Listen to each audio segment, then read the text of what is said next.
Vous écoutez La Bonne Équipe.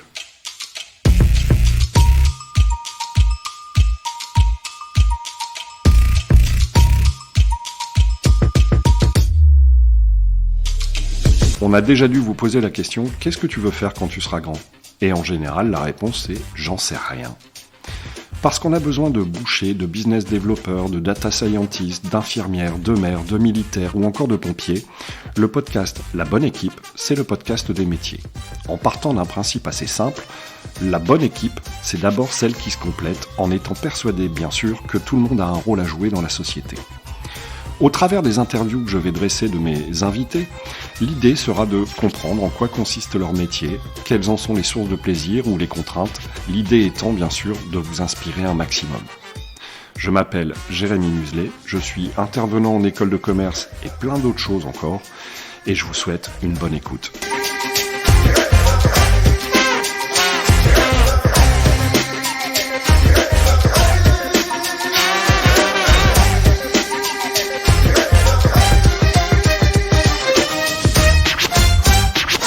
T'es stressé ou pas ? Non, moi je suis pas un gars stressé, j'arrive pas trop à ressentir même avant les examens ou quoi que ce soit. C'est un truc que je ressens pas, le stress. Ok. Non, parce que pour le coup, on enregistre déjà, en fait. Ok. Et donc voilà, bonjour à tous. Nouvel épisode cette semaine. J'accueille Benjamin Awad. Benjamin, bienvenue. Merci beaucoup, Jérémy. Écoute, je vais te laisser te présenter, Benjamin, et puis je vais rebondir, en fait. Voilà. Ok, ça marche. Alors je me présente, je m'appelle Benjamin, j'ai 26 ans, j'ai eu 26 ans. Et je suis originaire de banlieue parisienne dans le 92. Je suis arrivé à Lille il y a 4-5 ans. Et au moment de la fin de mes études, je suis entrepreneur. J'ai monté plusieurs entreprises, une avec une activité saisonnière et l'autre un peu plus sur long terme. Et je suis aussi intervenant dans une école en marketing stratégique et brain culture. Voilà, si je devais me présenter. Mes respects. Sur ton profil d'entreprise et tout ça, je vais y revenir après. Globalement, donc, t'as fait une école de commerce. Qu'est-ce que t'as fait avant ? Avant mon école de commerce, alors j'ai fait une première technologique. J'ai fait STMG et c'était super intéressant. On apprend plein de choses. À l'époque, il y avait quelques clichés sur le STMG, mais malgré ça, j'ai appris pas mal de choses. J'en suis ressorti diplômé haut la main et c'était une super bonne expérience. Ensuite, j'ai fait un BTS commerce international parce que j'aimais beaucoup les langues à l'époque et aussi le fait que dans ce cursus, tu devais partir 3 mois à l'étranger. Et ça, pour moi, c'était le rêve. C'était là, tu viens d'avoir ton bac, t'as envie de bouger, de voir ce qui se fait ailleurs. Et donc, du coup, c'est aussi pour ça que j'ai choisi ce BTS commerce international, donc que j'ai fait à Paris, pas en alternance. Et donc, du coup, je l'ai obtenu. Je suis parti en Espagne, c'était super bien. Et ensuite, suite à ça, j'ai fait un bachelor international business. Donc, on restait toujours dans le domaine du commerce international. C'était super bien, une bête d'expérience. Et c'est là où j'ai commencé à faire de l'alternance et que je suis arrivé à Lille parce que du coup, mon école était à Paris et mon entreprise était à Lille. Donc, du coup, j'avais un rythme d'alternance de 2 semaines en entreprise et 1 semaine à l'école. Donc, 2 semaines où je vivais à Lille avec mon cousin et 1 semaine où je rentrais chez moi à Paris, chez mes parents, pour aller à l'école, tout simplement. Ok. Et pour avoir une idée, t'as fait quoi comme type d'alternance ? Alors, je travaillais dans des boîtes où j'étais principalement business developer, où en gros, je devais aller prospecter. Je faisais de l'avant-vente principalement, où je devais aller prospecter des personnes. Donc, je ne connaissais rien au métier, c'est-à-dire je ne savais pas comment aller chercher des personnes, les identifier, quel poste elles avaient. Parce qu'on m'avait dit quel était mon persona, quelle était la personne type qui prenait les décisions. Et moi, du coup, je devais aller les chercher, trouver un moyen de les atteindre, que ce soit via LinkedIn, que ce soit via le téléphone ou email, etc. Et donc, du coup, mes alternances ont beaucoup tourné autour de ça. Donc, j'ai toujours eu... De toute façon, j'adore le commerce. Enfin, c'est vraiment quelque chose... Ce qui me plaît le plus dans le commerce, je pense, et dans l'avant-vente qu'on trouve beaucoup, c'est le moment où tu arrives à voir l'intérêt de la personne, où tu es là, on sait que la prospection, on part du principe qu'on dérange la personne. La personne est occupée à faire quelque chose dans sa journée et nous, on l'appelle pour lui proposer quelque chose. Donc déjà, elle va être dérangée. Et c'est ce moment où elle passe du moment où il m'a dérangé ce gars-là à attends, c'est intéressant ce qu'il raconte là, je vais peut-être écouter un peu ce qu'il dit. Et c'est ce moment-là où tu as l'attention de la personne, tu as réussi à la voir. Et je pense que c'est la même chose quand tu arrives réussi à faire comprendre quelque chose à tes élèves. Tu ressens cette sensation de putain, il a compris. J'ai réussi à avoir son attention. J'ai réussi à pas encore lui vendre mon truc, mais à lui proposer mes services et pour en savoir plus, à avoir un premier rendez-vous. Et c'est ça que j'ai toujours aimé dans le commerce et c'est pour ça que j'ai fait ces alternances-là, quoi. Ok. Et pourquoi t'es pas resté sur Paris? Parce qu'une fois que tu as terminé ta scolarité, Très tu bonne pouvais question. repartir. Très, très bonne question. Alors pourquoi déjà je suis venu à Lille? Parce que justement je ne trouvais pas d'alternance à Paris. C'était la vraie galère. Après, je pense que c'était aussi de ma faute parce que je ne savais pas du tout comment me vendre à l'époque. Et donc du coup j'avais mon cousin qui m'avait dit ouais bah regarde sur Lille, on sait jamais, il y a peut-être un truc. Et du coup je l'ai trouvé. Et après pourquoi je retourne pas sur Paris? Parce que j'aime trop cette ville en fait. J'adore mon entourage, j'aime trop cette ville. Je veux dire, il y a des trucs que j'aurais jamais fait si j'avais été à Paris, enfin si j'avais pas été à Lille et que j'étais resté à Paris. Les gens, la sympathie, le coût de l'immobilier aussi, ça c'est pas mal un argument, Ouais, ouais, on va ouais. pas se mentir. Ouais, c'est clair. Et donc du coup, ouais, c'est pour ça que je suis resté sur l'île, parce que j'adore cette ville. Bon, on t'a converti, quoi, en clair. Un peu, ouais. Un peu, ouais. Cool. Non, et l'entourage, tout fait que je reste à Lille. Et est-ce que qu'est-ce qui fait qu'à un moment donné, voilà, t'as fait tes études, t'as fait tes alternances et tout, et tu bascules sur le fait de te dire, moi aussi, je peux, et donc je vais monter ma boîte. Bonne question. Comment t'arrives à ce cheminement-là? Ouais, alors c'était compliqué. C'était à la fin de mes études, je réfléchissais. J'avais déjà fait une première version du sapin éphémère d'un de mes business et en parallèle de mon alternance. Et donc du coup, j'arrivais à la fin de l'année et je me disais, ok, qu'est-ce que je veux faire? Est-ce que je veux me relancer dans ce truc de bonheur que j'ai eu lorsque j'ai fait la première édition de ce business de sapin? Est-ce que je veux me relancer là-dedans, mais tout le temps, du coup, avec un autre projet, du coup, parce que mon business de sapin était qu'éphémère? Ou bien alors, est-ce que je vais retrouver un travail, un CDI en tant que commercial, comme la suite logique, j'ai envie de dire, le voudrait. C'est généralement le diplôme, ensuite on se trouve un CDI, et puis voilà. Euh, et, euh, et du coup, j'ai passé des entretiens. J'ai passé des entretiens même pour des postes à Barcelone, des choses dans le genre. Et j'étais vraiment... à chaque fois, j'arrivais à la fin des entretiens et je me disais, à la fin du processus de recrutement, et je me disais, mais non, en fait, c'est pas ça que je veux. C'est pas travailler pour quelqu'un. C'est pas, en fait, je pars du principe que je me donne à fond dans ce que je fais. Et si je me donne à fond, bah, j'ai envie que ce soit pour quelque chose que j'ai fait. Et de ce raisonnement-là, je me dis, non, ok, c'est bon, il faut que je trouve une idée, il faut que je trouve une boîte à faire. Et du coup, j'ai décidé de me lancer dans la vie d'entrepreneur. Ok. Et ton business de sapin, en fait, c'est quoi exactement le sapin éphémère? C'est autour d'une discussion avec un ami. Donc c'est vraiment incroyable, hein. On était en train de réfléchir, on se disait, on était fort en transport, on avait des véhicules qui pouvaient transporter, etc. Et on se disait, qu'est-ce qu'on peut faire? On était au chômage, je crois, et on se dit, qu'est-ce qu'on peut faire dans quoi? Et on arrivait à la période de Noël, et on s'est dit, et la vente de sapins, en vrai c'est bien, mais ce serait encore mieux si on pouvait se les faire livrer et qu'on venait les chercher à la fin des fêtes. Parce que c'est vraiment un peu la hantise de tout le monde, c'est de devoir redéposer le sapin en ville, enfin s'en débarrasser.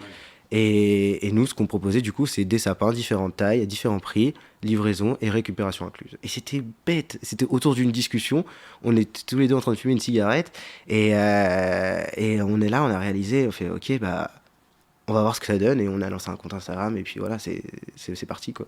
Excellent. Bon, après, le truc, c'est que des sapins, potentiellement, t'en vends qu'une fois par an, quoi. Voilà, c'est ça. Donc, Mais, d'où son nom, le sapin éphémère. C'est vraiment une activité éphémère qu'on fait qu'une seule fois.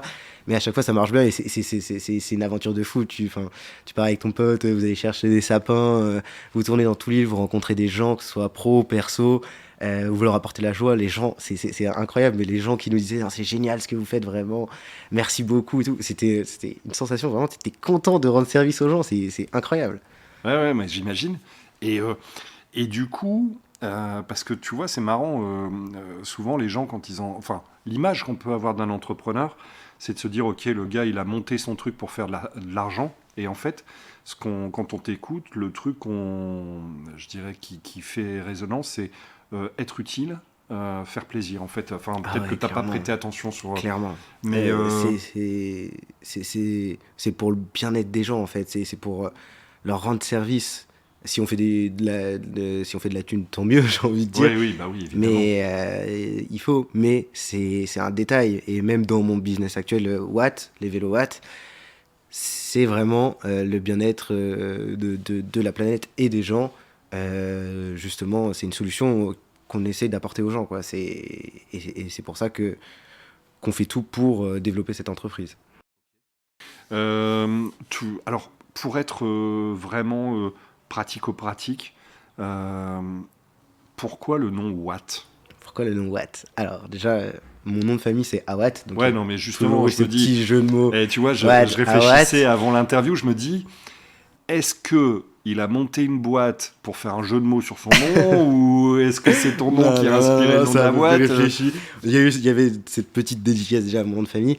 Et il y avait aussi l'unité de mesure, les watts. C'est une unité de mesure qui est en rapport avec les vélos électriques. Et du coup, on s'est dit que ça pouvait être identifié et faire la relation entre les deux. Donc du coup, watt ou les vélos watts. Je le mettrai dans le lien de l'épisode, mais ton adresse de site internet, c'est quoi? C'est lesvélowatt.com. Ok. Et on est aussi Watt, sur W-A-T. W-A-2-T. Pardon. 2T, justement, Oui, oui, pour oui. l'unité de mesure. Et on a aussi un Instagram, @lesvélowatt, et un LinkedIn. Ok.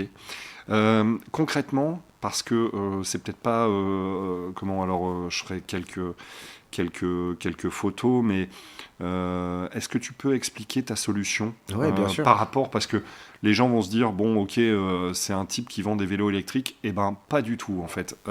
Et donc je te laisse expliquer justement. Ok, alors les Vélowatt, en fait, c'est une entreprise qui a pour but de démocratiser le vélo électrique. Et on s'est rendu compte que le vélo électrique, aujourd'hui, il y a beaucoup de gens qui n'en avaient pas parce qu'ils pensaient forcément qu'il fallait réinvestir dans un nouveau vélo. Et aujourd'hui, le coût des vélos électriques est pas mal élevé.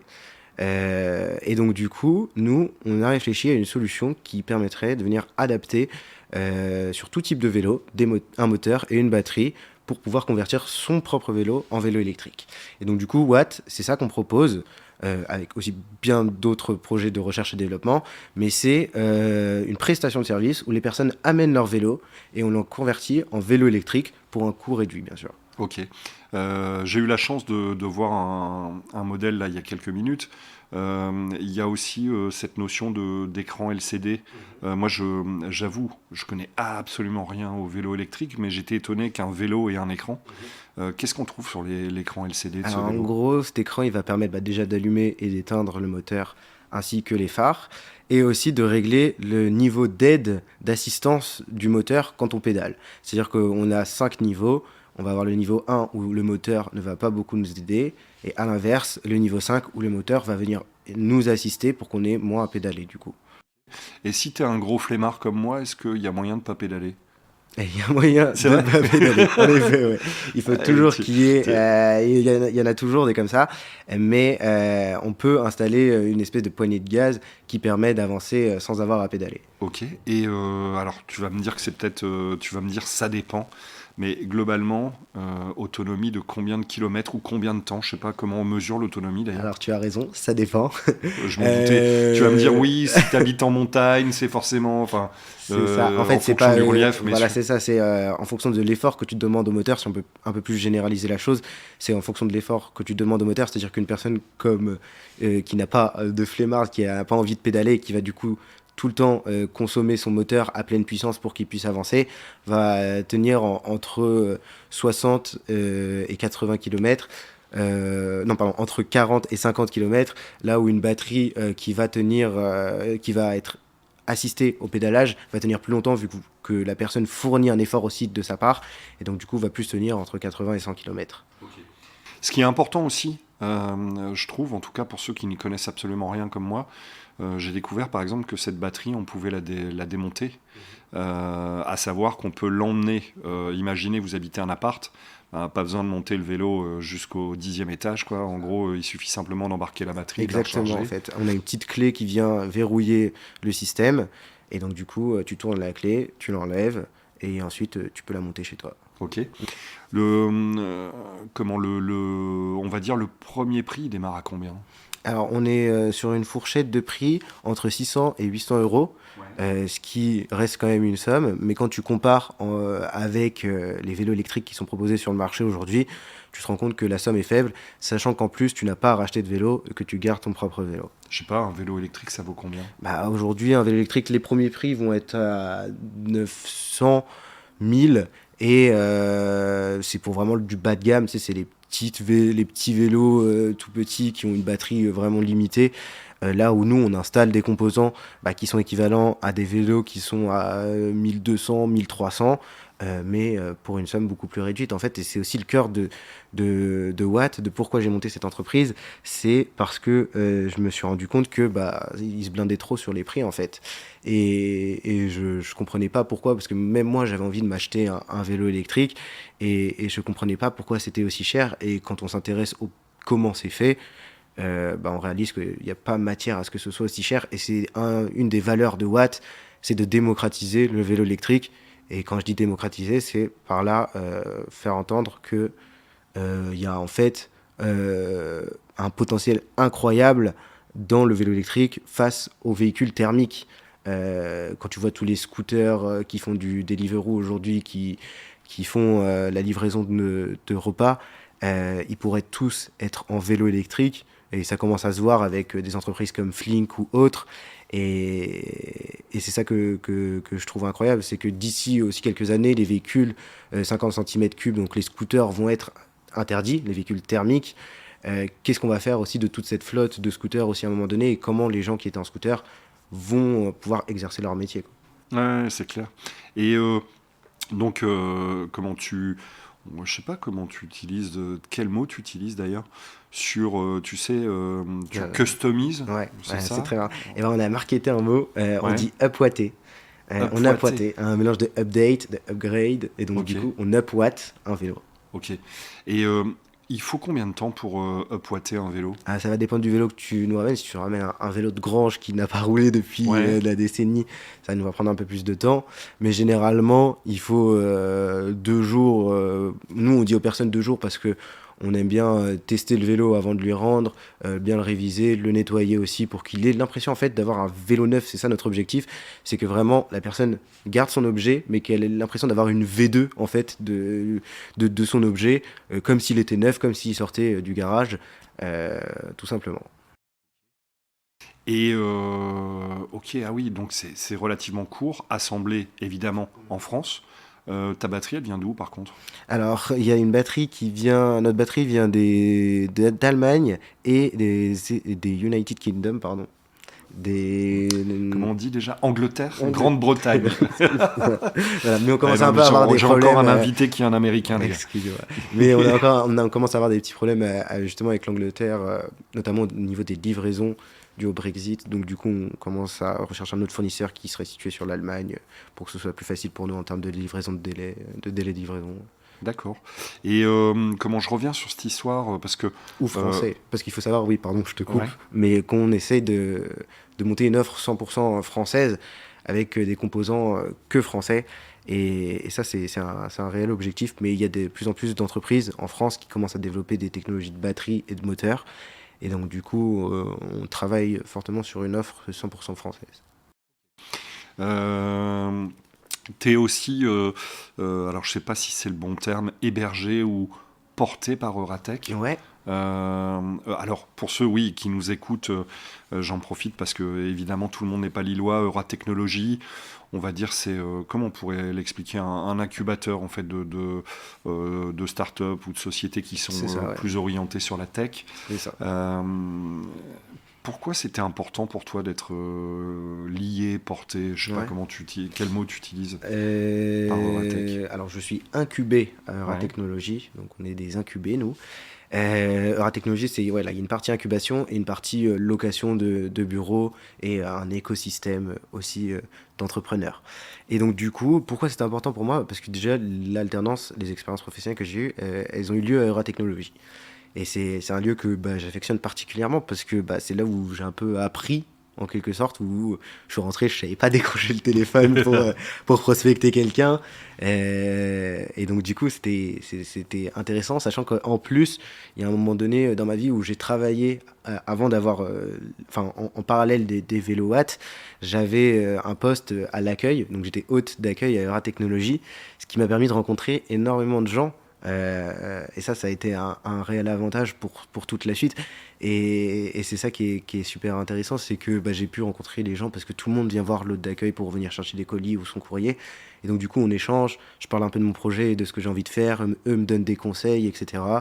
Et à un moment donné où j'ai quitté ce poste pour passer au stade de incuber du coup à Eura Technologies et pour qu'ils m'accompagnent sur la création et l'accélération de mon projet. D'accord, ok. Oui, alors pour ceux qui, peut-être on va dire pour les plus jeunes, l'incubateur, en gros, on est porteur de projet, on a le projet de créer une boîte, et finalement, cet incubateur, ça va être un peu le facilitateur pour essayer de lancer ce projet d'entreprise. Après, il y a différents niveaux, ça devient un peu plus technique, il y a des gens qui sont des accélérateurs de projets. L'incubateur, c'est vraiment on va dire la couveuse, quoi, entre guillemets, d'un petit œuf. C'est exactement ça. C'est exactement ça. Et qu'est-ce qui fait que... non, excuse-moi. Quel est le regard que porte ta famille, tes potes sur ce que tu fais? Alors d'abord ma famille. Ma famille, ils adorent, ils sont fans. Aucun d'entre eux n'est entrepreneur, aucun d'entre eux n'a pris de risque, n'a investi ou quoi que ce soit. Et déjà, ils respectent beaucoup le fait que je prenne un risque, parce que c'est un risque d'entreprendre, faut le savoir aussi. Et ils m'aident énormément, ma famille. Enfin, je sais qu'ils sont là à relire tout ce que j'écris. Des fois, il y a des trucs, je suis pas assez, enfin, je le comprends pas. Du coup, je demande à ma mère de m'expliquer un peu des termes juridiques, Mais etc. quoi, ta mère? Alors, ma mère, elle est dans le juridique aussi. Donc ça aide un peu, elle est formatrice, en gros elle intervient sur les sujets de CSE dans différentes entreprises pour expliquer les nouveaux droits que les salariés ont Donc face aux nouvelles lois qui sortent.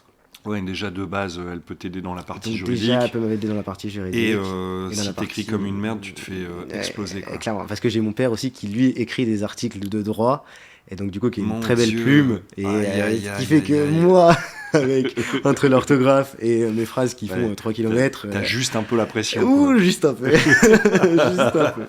Mais c'est quoi les prénoms de tes parents? C'est Frédéric et Nathalie. Bon, Frédéric et Nathalie, on vous embrasse bien fort. N'hésitez pas à corriger les fautes du petit Benjamin. Comment tu trouves tes clients? Parce que, en fait, tout à l'heure, tu disais, voilà, j'ai commencé en alternance en business développeur.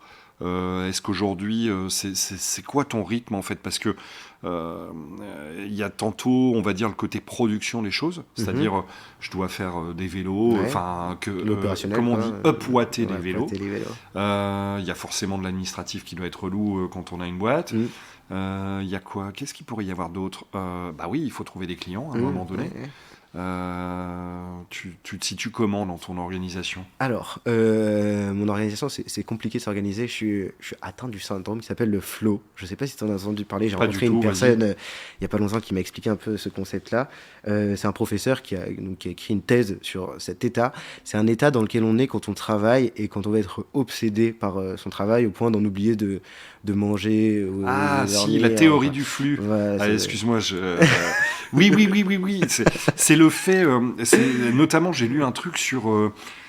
Tu sais, quand tu joues à un jeu vidéo, il y a un côté immersif qui fait que tu perds toute notion du temps. Exactement. Et c'est un peu ça, tu vois. Et donc là, ça m'est arrivé depuis que j'ai commencé à travailler sur Watt.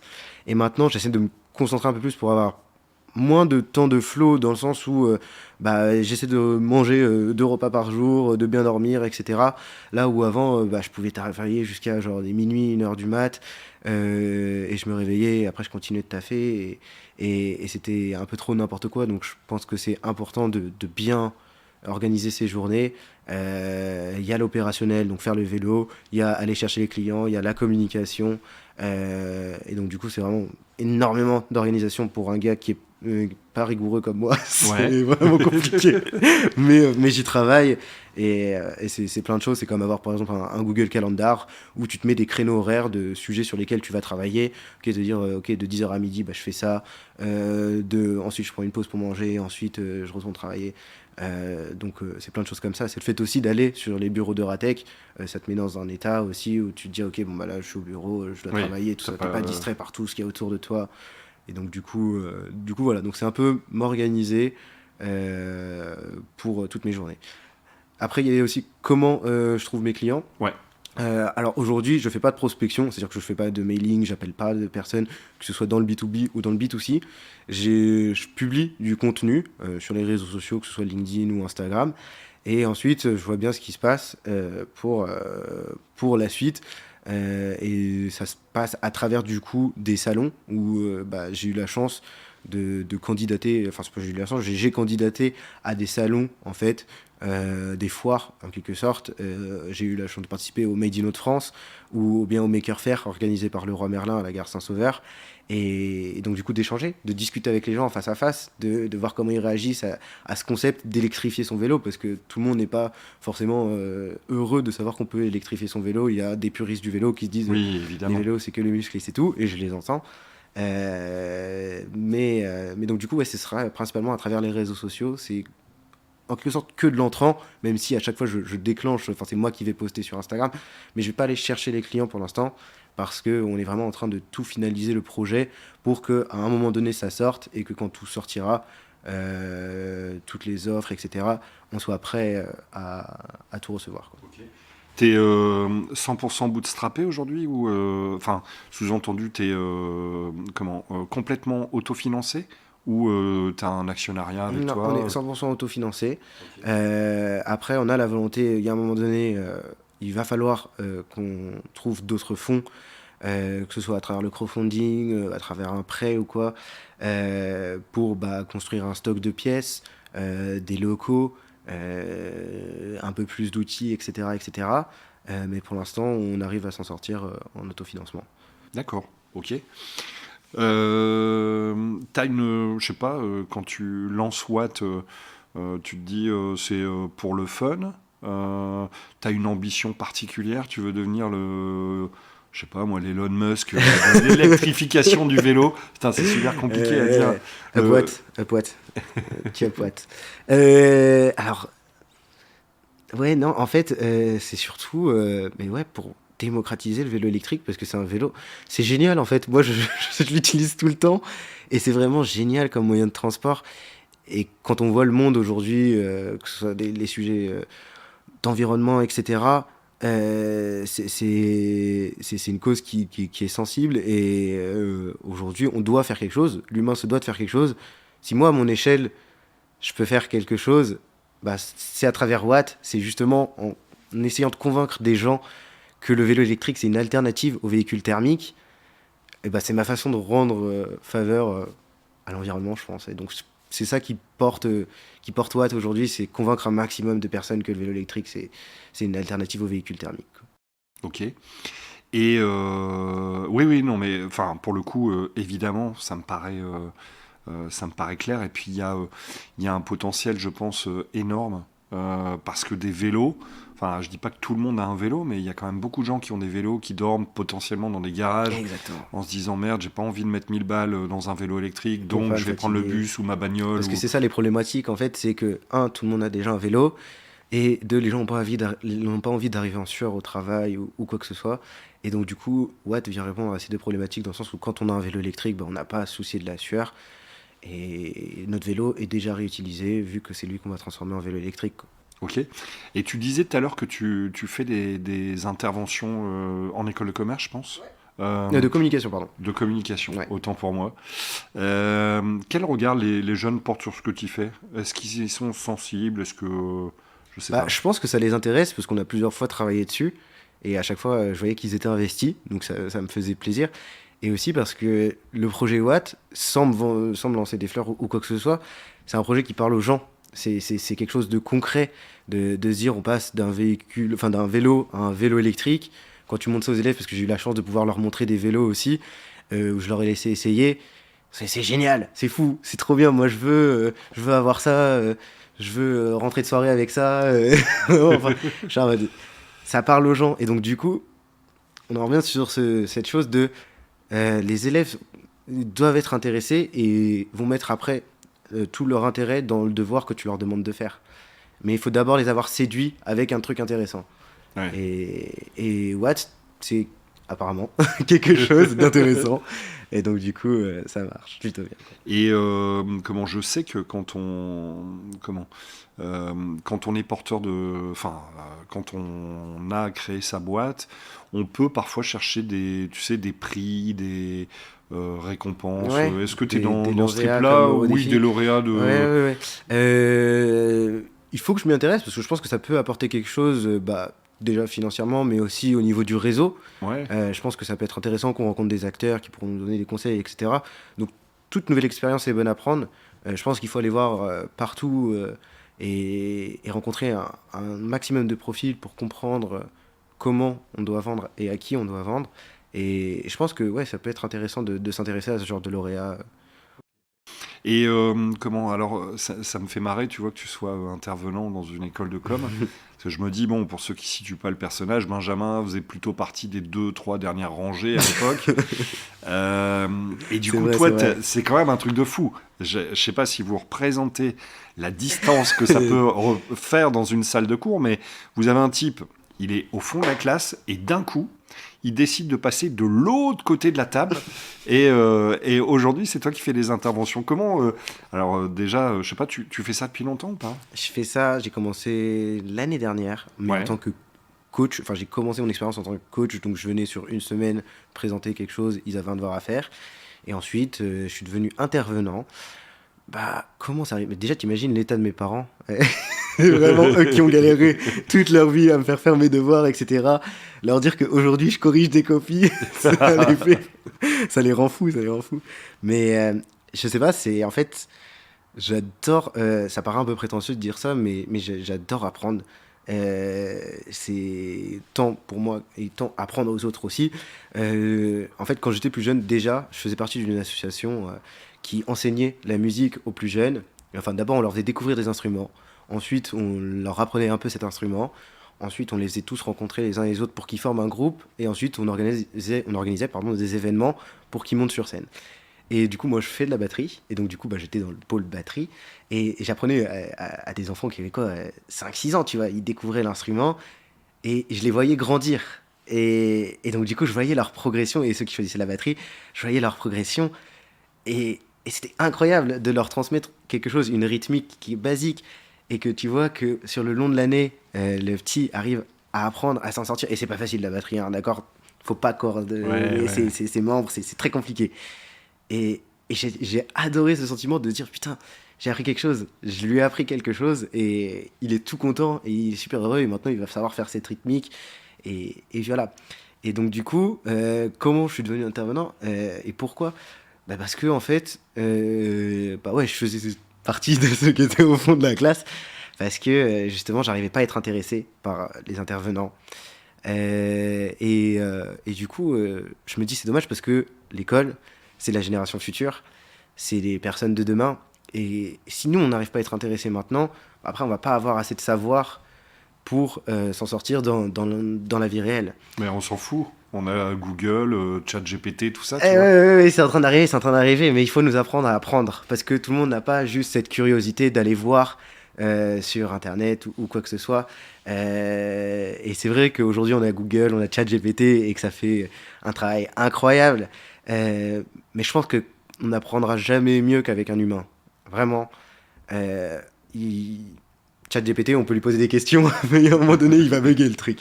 Et il va nous répéter tout le temps la même chose. Un humain, il va essayer de se mettre à ta place, de pourquoi tu comprends pas, et de quel axe je vais prendre pour te le faire comprendre. Et c'est ça que je pense, et c'est pour ça que je fais ça aujourd'hui. C'est parce que j'aime bien apprendre aux gens et j'essaye de les intéresser au maximum aux problématiques qu'ils vont avoir demain dans leur vraie vie, là où j'ai pas eu l'impression d'avoir reçu cet enseignement-là, où moi, quand j'ai débarqué dans mes expériences professionnelles, je connaissais pas LinkedIn, je connaissais pas le téléphone, comment on cherchait des numéros, des adresses mail, etc. alors que j'étais dans une école de commerce, tu vois. On pourrait se dire, bah, école de commerce, il va apprendre à faire du commerce et à prospecter. Pas forcément. Et donc, du coup, c'est pour ça qu'aujourd'hui, j'enseigne dans un domaine différent. Mais le domaine de la communication, c'est un domaine que je connais super bien. J'ai été responsable communication dans cette association dont je te parlais pendant de nombreuses années. Et donc, du coup, je leur apprends des notions de marketing ou de brand culture, etc., etc. Brain culture. Vas-y, c'est quoi? T'as pas envie de savoir, je te promets. Non, non, mais juste comme ça, en quelques mots. C'est la culture de l'entreprise, c'est quels sont les différents, comment fonctionne notre monde en fait, quels sont les différents groupes qui ont les différentes marques, qu'est-ce que c'est des marques, une marque retailer, une marque de distributeur, des labels, etc. C'est comprendre comment le monde est fait aujourd'hui et moi, ma patte, ce que je viens rajouter, c'est comment vous allez vous fitter, vous allez vous rentrer dans ce monde, c'est triste à dire, mais aujourd'hui, le monde, il y a beaucoup de cases. Et vous, je leur apprends à identifier ces différentes cases du monde du travail et à se dire, OK, c'est cette case-là dans laquelle je veux aller, dans ce type d'entreprise-là. Mais c'est marrant parce qu'on en parlait un petit peu en off tout à l'heure. Est-ce que, comment dire, est-ce que les dés sont pas trop pipés? C'est-à-dire, à un moment donné, le public que tu as en face de toi, potentiellement, il peut être uniquement obnubilé par une histoire de notes. Et du coup, C'est ça, mais après, moi tout seul, je peux pas lutter contre des années d'enseignement, dans le sens où je fais tout pour les intéresser avec des projets, que ce soit le mien ou que ce soit d'autres projets. Je fais pas travailler mes élèves que sur mon projet, hein. Mais je fais tout pour essayer de prendre des choses concrètes, mais il y a toujours cette notion de note qui va faire que un élève sera plus motivé si c'est noté que si ça l'est pas. Alors que ça devrait pas. On devrait apprendre à faire les choses pour nous, pour notre vie, pour notre vie de demain, pour notre ouais, mais métier. là, Attends, tu parles comme tes parents, là. T'en as conscience ou pas?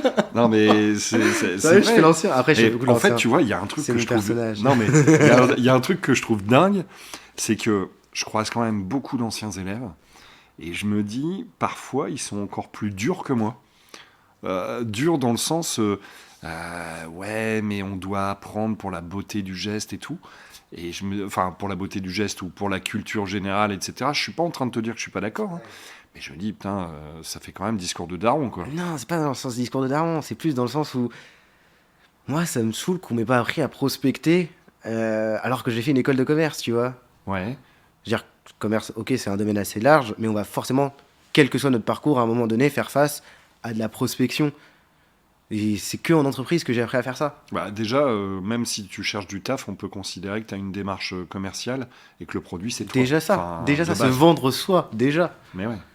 Et- Mais en même temps, est-ce que t'écoutais tout à l'école? Je suis le premier fautif dans cette histoire. C'est-à-dire que là, je dis plein de choses alors que je suis aussi en tort, dans le sens où, moi, je sais qu'au collège, j'écoutais pas les cours et je m'en veux aujourd'hui parce qu'il y a plein de Pourquoi? notions. Pourquoi? Je sais pas. Je pense que j'étais trop distrait ou trop. Non, non, non, pourquoi tu t'en veux? Ah, pourquoi je m'en veux? Parce que j'ai plein de notions. Il y a plein de notions que j'ai pas aujourd'hui. Enfin, en termes de sciences, en termes de géographie, d'histoire. Oui, c'est des trucs qu'on peut demander à ChatGPT. Ouais. Mais bon. Avoir Et- un humain, je trouve ça. Enfin, c'est tellement mieux d'avoir quelqu'un en face de soi qui nous raconte l'histoire. Et c'est pour ça que je regarde des vidéos YouTube. Mais l'avoir en face de soi réellement, c'est tellement mieux. Et c'est pour ça que pour moi, un humain remplacera pas. Un humain ne sera jamais remplacé par une machine parce que il y a un truc que la machine n'a pas. ChatGPT, c'est génial, hein, mais il va me répéter tout le temps le même contenu quand je lui pose la question. Après, ça dépend comment tu formules tes questions. Il peut aller en variation. Le seul truc qu'il a pas, c'est le côté émotionnel des choses, Ouais. c'est-à-dire tu pourras jamais taper la discute, Ouais. ou en tout cas, si tu vas pouvoir discuter de choses très sérieuses, mais il n'y aura pas d'émotion, il n'y aura Voilà, pas de c'est ça, sociabilisation. En fait, il va surtout te sortir des faits, quoi. Il a accumulé la data, connaissance, ouais. la data, quoi. Et il va juste recracher du texte. Et ok, mais en même temps, tu vois, il y a deux trucs qui me viennent à l'esprit. C'est un, tu dis oui, je m'en veux, mais au final, aujourd'hui, avec les moyens, t'évoquais YouTube, mais il y a plein de façons d'apprendre Ouais. différentes. Ouais, totalement. Moi, je profite des transports en commun pour écouter des trucs, tu Ouais, vois, peu importe.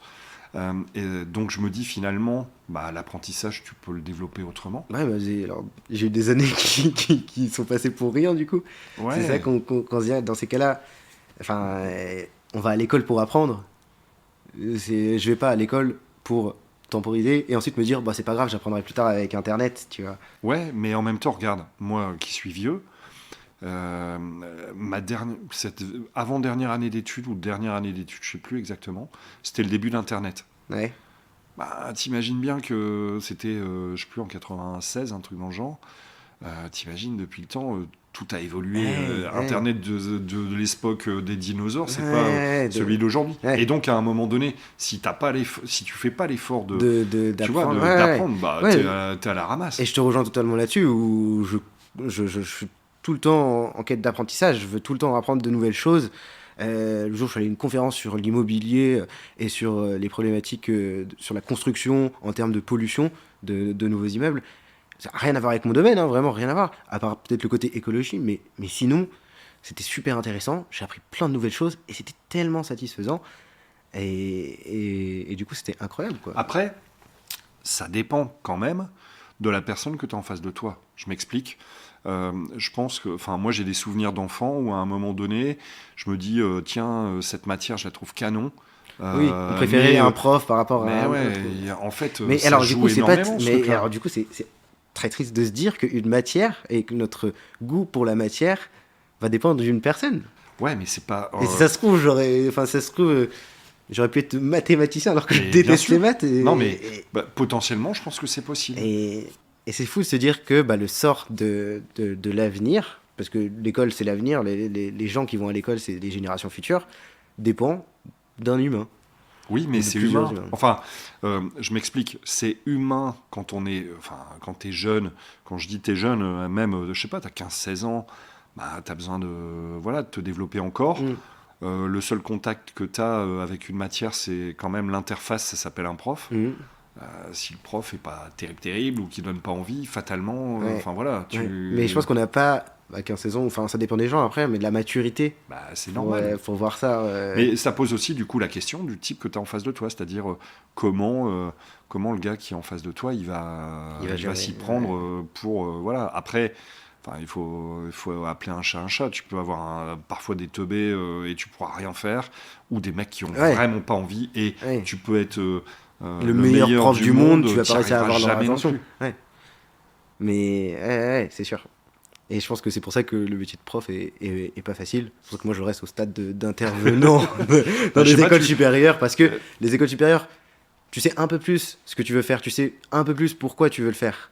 Tu vois, je pars du principe que tu as le post-bac, tu as tout ce qu'il y a avant bac où tu es là, tu t'apprends. Tu sais pas trop pourquoi, tu sais pas trop. T'apprends.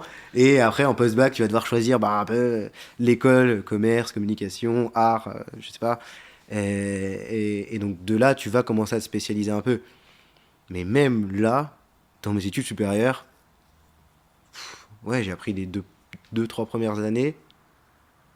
Et après, je saurais pas te ressortir des notions que j'ai appris en cours, typiquement, tu vois. Ouais, mais c'est pas... Moi, tu vois, on associe souvent le diplôme avec l'intelligence, et je trouve que... Trop souvent. Ouais. Mais en fait, tu peux être intelligent sans pour autant avoir fait des études. Ouais, clairement. Et je trouve qu'il y a l'intelligence de la vie, en fait. Il y en a qui appellent ça du pragmatisme, le bon sens paysan. C'est-à-dire qu'à un moment donné, moi je viens d'un milieu où, je suis pas d'un milieu hyper hype, sauf que, en fait, j'ai dans mon entourage des gens que je considère hyper intelligents, mais qui n'ont jamais eu cette chance, parce que c'est vrai qu'aujourd'hui c'est un peu plus facile qu'avant de pouvoir faire des études. Donc ok. T'arrives, t'as une vie sociale quand on est... ça m'a fait marrer sur ton profil LinkedIn, il y a un truc, c'est CEO at what. et en fait ça me fait marrer parce que CEO, on va dire directeur général, pour ceux qui connaissent pas les acronymes anglais. Et je me suis dit, c'est énorme. Ok, tu veux la vérité. Ouais. C'est que sur LinkedIn, le post, il te met des suggestions quand tu commences à taper. Et le titre que je voulais mettre n'y était pas de base, tu vois. Donc du coup, Ouais. j'étais obligé de mettre CEO parce que c'était le seul truc qui m'était suggéré. Je me suis dit, mais c'est tellement ridicule, je suis CEO, mais c'est une petite boîte Ah oui. encore, tu vois. Ouais, non mais je me suis dit, putain mec, fais gaffe, t'as rendez-vous avec Elon Et- Musk cet après-midi. J'avais Ça comme fait une le mec forme de qui prend la stress, grosse tu vois. tête. Je me dis, Ouais, ça fait- putain, je suis pas tombé sur son service communication, heureusement. Mais Non, on n'est pas encore là, on n'en est pas encore là. non mais enfin là où c'était une boutade, Ouais. mais je me dis, t'as un gros rythme de travail où tu considères que t'as pas vraiment de rythme. Euh, et derrière ça, est-ce que tu arrives à avoir une vie sociale?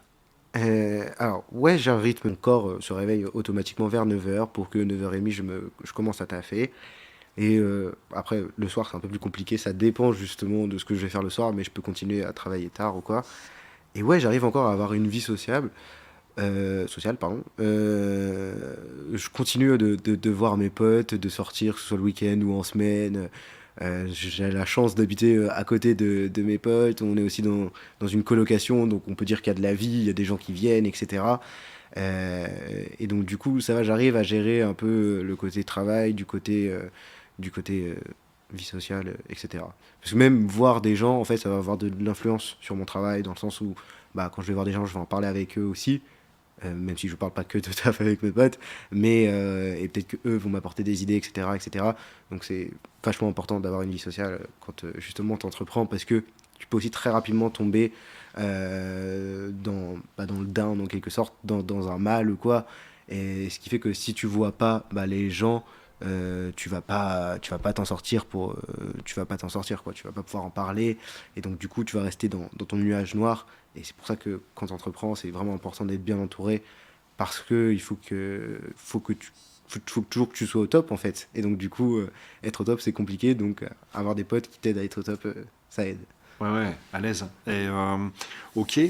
Euh, t'as- Si tu devais, si tu devais me donner des valeurs qui te sont chères, on a énormément parlé, comment dire, plaisir.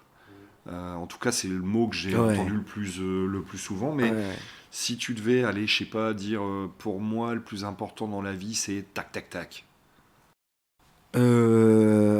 Ah, c'est le bonheur. Le bonheur. Ah ouais, le bonheur. Le bonheur, c'est... Ok, l'argent c'est bien, mais si t'as de l'argent et que t'es pas heureux, ça sert à rien d'avoir de l'argent, tu vois. Pour moi, vaut mieux avoir un travail qui rapporte pas beaucoup, mais dans lequel t'es à 100% heureux, qu'avoir un travail où tu gagnes énormément, mais où t'as rien à y gagner en termes de bonheur, quoi. Donc voilà, le bonheur. Un, le bonheur. J'ai Ok, dit deux, trois mots, hein. ok. Donc, du coup, Le tu vois. bonheur, on a... c'est compliqué, hein. Moi, c'est vraiment Non, autour du mais bonheur en et même temps, j'aime bien l'aventure. poser des questions reloues, tu vois. Aussi, ouais, non, l'aventure. Je vivais beaucoup sur l'aventure au jour le jour, etc. Je suis pas quelqu'un qui planifie énormément, c'est aussi un de mes défauts. Mais j'aime bien vivre au jour le jour. J'aime Ouais. bien être aventuré. Il y a des problèmes, on trouve des solutions, etc. Le bonheur et prendre soin des autres, prendre soin des proches, prendre soin de l'environnement, etc. Enfin, moi, mes proches, que ce soit ma famille, mes amis, c'est vraiment quelque chose d'important pour moi. C'est eux qui font ce que t'es, tu vois. Et c'est eux qui font qui tu vas être, comment tu vas être. Et c'est ça qui est incroyable. C'est c'est vraiment ton entourage fait ta personne. Et du coup, tu te construis autour d'eux. Et ça, c'est vachement bien. Ok. Est-ce qu'il y a est-ce qu'il y a des gens qui t'inspirent, qui t'ont inspiré, qui te. Ouais, alors, il y avait un conférencier que j'avais vu il y a quoi, 2-3 ans, là, qui m'inspire plus dans le domaine de la vente, il Ouais. s'appelle Michael Aguilar, et il avait fait une conférence sur comment vendre, qu'est-ce qui se passait en fait dans le cerveau quand tu faisais une vente, comment les gens pensaient quand tu vendais quelque chose. En fait, les gens pensent d'abord avec leurs émotions et raisonnent ensuite avec la logique. Et enfin bref, c'était une conférence de 2 heures, un truc que je n'aurais jamais été voir de mon plein gré, vraiment. Et ça m'a pris, vraiment, c'est resté incroyable, vraiment. Et je continue de le suivre sur LinkedIn, c'est super intéressant ce qu'il fait. Et donc ouais, ça c'était une des personnes qui m'a beaucoup inspiré en termes de vente. En termes de personnes. Il y a une personne que j'aime beaucoup, que j'admire beaucoup. C'est Alexandre Astier. Je sais pas si tu connais Kaamelott. Ouais, très bien. Ok. Ouais. Enfin, En fait, c'est dans sa façon d'être et de travailler. Déjà, le gars a énormément de connaissances. C'est vraiment beaucoup trop de connaissances. Que ce soit histoire, que ce soit science. Et dans sa façon aussi de réaliser les choses. Je sais pas si t'as vu, mais en gros, Kaamelott, c'est un peu lui qui fait tout, que ce soit la musique, oui. le scénario, etc. Et j'aime beaucoup cette idée d'avoir toujours un œil sur tout, de devoir tout faire, etc. Et c'est là où je me reconnais un petit peu en lui, c'est que j'aime bien que ce soit faire le montage des vélos, faire la communication, faire la vente. J'aime bien avoir un peu un contrôle sur tout. Ok, donc du coup, la question qui tue, t'as du mal à déléguer? J'aimerais déléguer, mais j'ai du mal à déléguer. Ouais. Alors que pourtant, j'aime bien travailler en groupe. Hein. Clairement, j'ai toujours aimé les travaux de groupe, etc. J'ai toujours bien entendu avec mes groupes. Il n'y a jamais eu de problème par rapport à ça. Mais c'est vrai que déléguer, c'est compliqué. Et là, bah, j'ai un de mes meilleurs potes qui va me rejoindre sur l'aventure Watt. Et en vrai, je sais que à lui, je vais pouvoir lui déléguer des choses parce que j'ai pleinement confiance en lui. Mais c'est dur de trouver quelqu'un en qui tu as confiance pour déléguer une partie de ton projet, tu vois. C'est Ben vraiment, ouais. c'est complexe. Donc lui, ça, je le connais depuis que je suis tout petit, donc j'ai pleinement confiance en lui. Mais ouais, déléguer, c'est assez compliqué. Ouais, parce que lui aussi, enfin, tu vois, je me dis, si à un moment donné, il a le sentiment d'être fliqué, Mm. ou qu'ils doivent te rendre des comptes et tout, où il Ouais, pourrait y mais avoir embrouille à la clé. non, on n'est pas comme ça. On est plus fort que les sangs, nous. Non, on est plus fort que ça. On a déjà travaillé ensemble parce que lui aussi, il est entrepreneur. Il a monté plusieurs projets. Il m'a plusieurs fois sollicité aussi. Et on a déjà travaillé ensemble et on sait déjà qu'on se complète l'un l'autre en termes de business. Et c'est ça qui est génial, quoi. Donc je pense qu'on va faire de belles choses. Cool. Et je sais pas, tu lis ou pas? Ah, je lis pas trop, mon grand. C'est Ma vrai? mère est une grande elle Lectrice. est lectrice, ouais, elle lit beaucoup. Mais moi, pas du tout. J'arrive pas Ah, du coup, t'es à avoir forcément l'attention. film, Ouais, série. forcément film série du coup ouais. Bah Kaamelott c'est vraiment Le best. c'est le best des séries françaises parce que après les séries françaises je regarde vraiment pas beaucoup. Je Ouais. suis vraiment plus séries américaines. Euh, mais en tout cas série française pour moi c'est Kaamelott le top quoi vraiment c'est génial.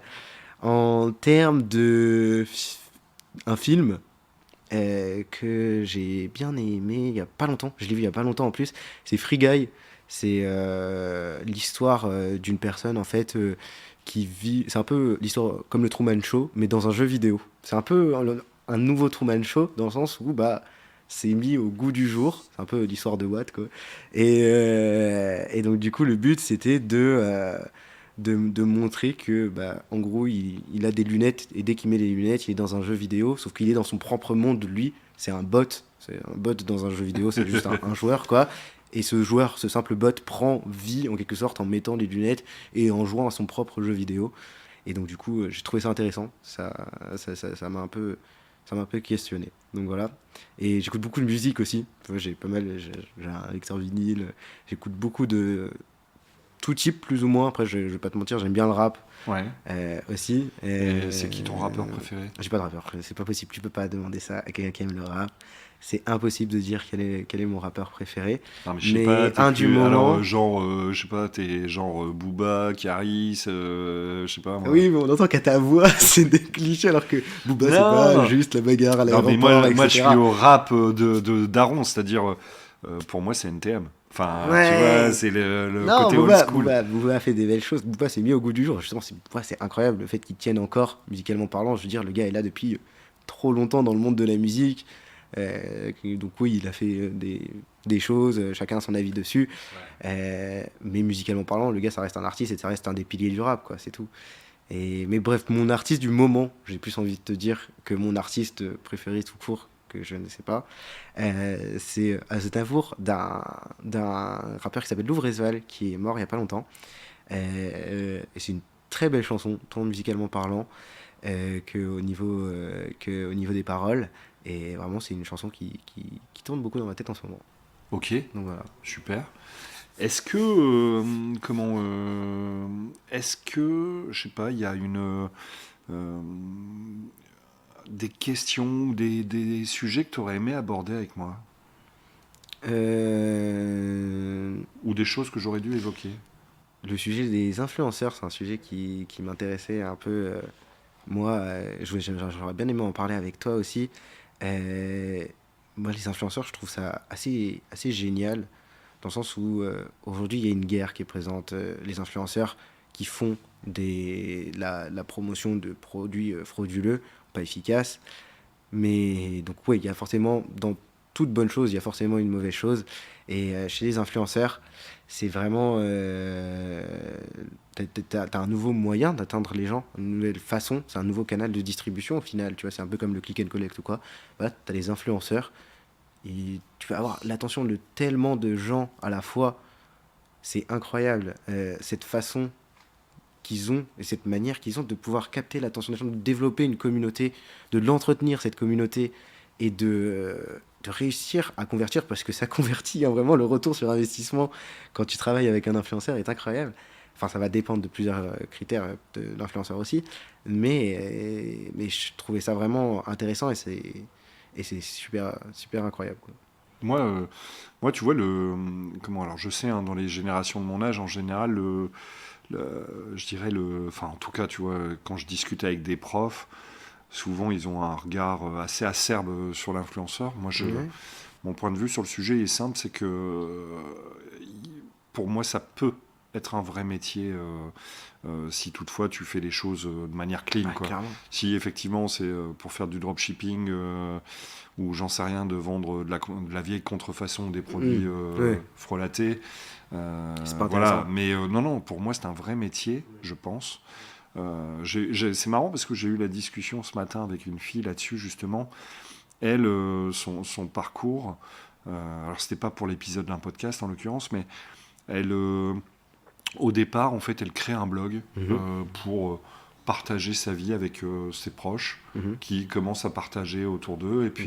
puis aujourd'hui, en fait, son métier, elle est, alors, on peut l'appeler influenceuse, parce qu'elle a une grosse communauté sur Instagram, mais elle est Mhm, blogueuse mhm. et c'est son métier en Ouais. fait. Elle est Et c'est des payée métiers. entre guillemets, comment a priori elle a engagé des communautés, Ouais. engagée ne voulant pas dire qu'elle a payé des gens. Hein.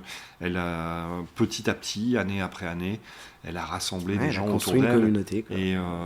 et du coup ouais c'est devenu son métier. Mais je pense qu'il y a plein de, tu vois, il y a plein de parallèles. Pareil avec le podcast. Aujourd'hui, je n'ai pas la prétention d'être un influenceur, hein, qu'on soit clair. Bientôt. Ouais, ouais, t'as raison. Il nous fera des placements de produits Abonnez-vous à ma de chaîne. qualité. Ouais, voilà, c'est ça. Et, avec Jérém 10, bénéficie de 10%. Et ça va durer que pendant 2 minutes. Voilà.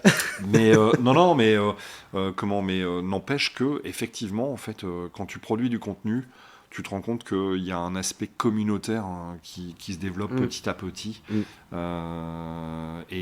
Ouais, ouais, non, c'est marrant. Après, alors normalement dans ta communauté, c'est plutôt des gens qui t'aiment bien. Je pense que arriver à un certain niveau pour Ah non, il y a certains, des gens qui t'aiment pas aussi dans ta ouais, mais communauté, c'est ça. En forcément. fait, t'as des gens dont les haters, quoi, Ouais. les gens qui vont passer leur temps à venir troller. Mais Mm, en même temps, je me dis, voilà, et c'est vrai que dans ces métiers-là, je trouve que le fait de s'exposer, en tout cas, les influenceurs donnent souvent l'image mm, de s'exposer eux-mêmes, mm, leur vie perso, mm. etc.